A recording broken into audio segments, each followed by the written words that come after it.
নমস্কার, আমি সুব্রত। স্বাগত জানাই আমার ইউটিউব চ্যানেল তোমায় গল্প শোনাবো।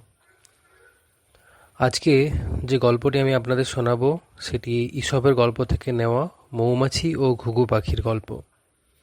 তো চলুন গল্পটি শুরু করা যাক। একদিন একটা মৌমাছি পুকুরের উপর দিয়ে উড়ছিল।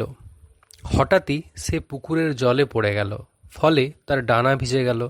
উড়তে না পারায় সে জলে হাবুডুবু খেতে লাগলো। পুকুরের ধারে গাছের ডালে একটা ঘুঘু পাখি বসেছিল। মৌমাছিকে জলে ডুবতে দেখে সে ভাবল কি করে তাকে বাঁচানো যায়। তখন সে গাছ থেকে একটা পাতা ছিঁড়ল ও সেটা মুখে নিয়ে পুকুরের কাছে উড়ে গেল। মৌমাছিকে পাতাটা দিয়ে বলল, ভাই মৌমাছি, তুমি এই পাতাটার উপর উঠে বসো। ধীরে ধীরে মৌমাছি পাতাটার উপর উঠে এলো। কিছুক্ষণের মধ্যে তার ডানা শুকিয়ে গেল। সে তখন ঘুঘুকে ধন্যবাদ জানিয়ে অনেক দূরে উড়ে চলে গেল। কিছুদিন পর একদিন গাছের ডালে বসে ঘুঘু পাখি ঘুমোচ্ছিল। সেই সময় একটা বাচ্চা ছেলে খেলার গুলতি দিয়ে ঘুঘুকে মারার চেষ্টা করছিল, কিন্তু ঘুঘু নিজের বিপদের কথা বুঝতে পারেনি।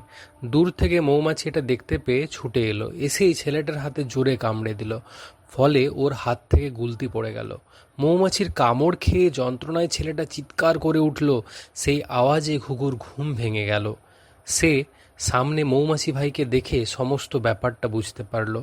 মৌমাছিকে ধন্যবাদ জানিয়ে সে বলল, তোমার জন্য আজ আমি মৃত্যুর হাত থেকে বেঁচে গেলাম। আজ থেকে তুমি আমার বন্ধু হয়ে গেলে। তো গল্পটির নীতিকথা কি, যে ভালো কাজ করলে ভালো ফল পাওয়া যায়। তো এই ছিল আজকের গল্প। নমস্কার।